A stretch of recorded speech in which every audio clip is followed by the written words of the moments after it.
Hello, all, very warm welcome. Today we are looking at another lead code question, which is Roman to integer.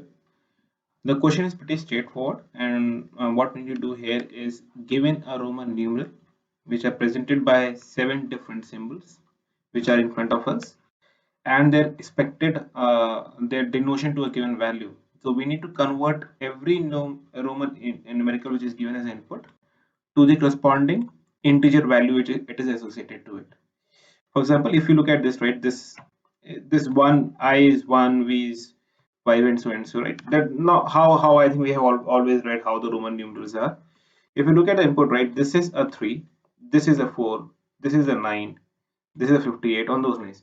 So uh, this question is in a way kind of tests your problem solving skills.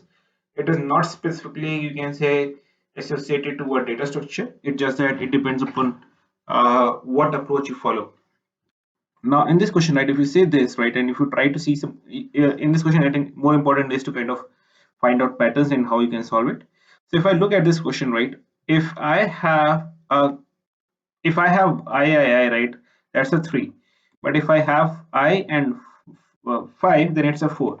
So what does that mean, right? I cannot just correspond to I is equal to 1, V is equal to 5, and in total sum it out to make it 6. We cannot do that. But what we can do here is try to see how it is helping us. So if I look at this and look at this is my 10, this is my 1, right? So what is happening here is this is 9. So in a way, the pattern which we are looking at, right, if I have say say any string, any list, whatsoever you want to use, if I have I, then that corresponds to 1 plus 1 plus 1, right? This is 3, this is 3. Example, this is L V 1 1 1. Now here L is 50, V is 5, this is 3. So this became straightforward. 50 plus 5 plus 3, that became 58. But interestingly, if you look at this example, right, uh, in this one, if I look at this is M C M C I 4. Now what this says is M is 1000, right? Now another M is this one, 1000. But in Roman numeral, if I have a value which is followed by a greater, so just I think this is the most important crux of the entire, you can say, problem solving. If I have a value which corresponds to a lower number, C corresponds to a lower number which is 50, which is 100, sorry. Now in this case, this becomes 1000 minus 100, right? I cannot just say 100 plus 1000. The moment I have a given numeral value which is associated to a lower, you can say, digit value associated to it, and it's followed by a variable which is associated to a greater number, then we need to subtract 1. So this becomes a pair actually rather than individual entity. So this becomes 900. And if you see, this is what it says here. Similar uh, to kind of say this one, C is your 100, right? X is your 10. This became a pair because 10 is followed by 100. So overall this pair becomes 90, right? This has no such value associated with in front of it. This remained 1000. 1 is followed by a 5, so this became overall 4, right? So now I can go ahead and sum 1000 plus 900 plus 90 plus 4. That's how it is 1994. Okay, I hope you would have understood this. What we're trying to say here is, if I have a value which is followed by a greater value, then that becomes a pair, and the overall value, the which comes equates to that particular pair, becomes the greater minus smaller, right? Keeping that in mind, right, we'll go ahead and write the code, right? So how we are going to do that, right? First, as we have already given this particular, you can say the entities, will create a dictionary and will kind of assign this value to a given, this key to a given value, right? So let me quickly pen it down. So let me create a dictionary, say and in this dictionary, say I have a Roman to numerical, and where I've added one I1 V5 X10, whatever is given to me as an input, right? I have already now associated to that into a given, you can say a dictionary. Now what I'm going to do is, we need to return the sum, or you can say whatever my integer value will be.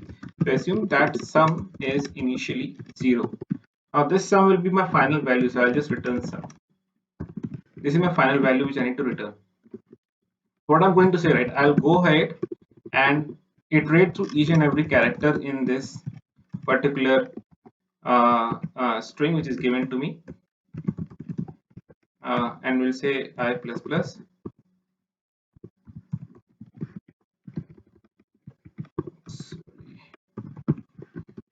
Now what we just said, right, if I have a value which is, if I have a value, if I'm at a given index, if the next index value is greater than my current index, then that becomes a pair, right?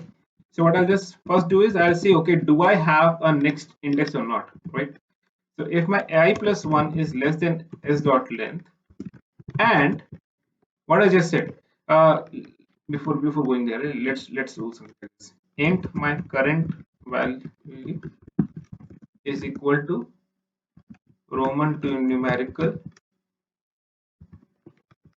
s I is my current value, right? If this is true, right, and my current value, so if you see this, right, what I just did is, I'm looking for Roman to numerical, go ahead, what is my current index, get the value out of it, right? If this value is greater than, or rather it is less than my Roman to numerical s I plus 1, right? So what I'm saying is, if I am getting I and X, I'm saying, okay, if this value is less than this or not. If this is 1, then I'll assume that to be one entity, right? What I'll do is, I'll say my sum is equal to sum plus my maximum, that means the greatest value, minus my current value, minus my current value, right? This is what we just did. Now if I've made it as a pair, right, that means I have considered my next index as well. So I'll do I is equal to I plus 1, right? If this is not true, I'll just simply do sum plus equal to current value. This is it, right? We don't, it's that straightforward. What we just did is, we looked at the current index, we checked that value of that current index is less than my next index value. If it is true, I assume that to be a pair, and then I did a manipulation accordingly. That means my greater minus my current index, and whatever that value will be, I'll add it to my sum. If that is not true, I'll go ahead and simply assume that to be one entity, and I'll add it to the sum. Once that is done, I'll simply return the sum once my completion is when my array when my for loop is complete. And let's run this code.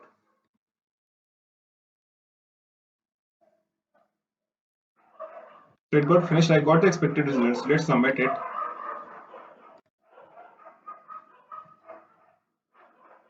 It got accepted. Cool. So if I look at the complexity will be O of n, where n is the length of the input string. All right. I hope you would have understood the explanation. As I said earlier, this is not related to this data structure. This may have a different approaches. You might have different solutions to it. It is all well and good as long as you are able to solve that with the minimum complexity possible, right? This was my approach, which I came up with when I looked into the question. feel free to kind of go ahead and write in the comment section with whatever approach you have, make your suggestions. And if in case you have any questions, any doubts, please do reach out in the comment sections. In case you like this explanation, please do click on the like button, and if you're new to the channel, please do click on the subscribe button. Thank you. Thanks a lot.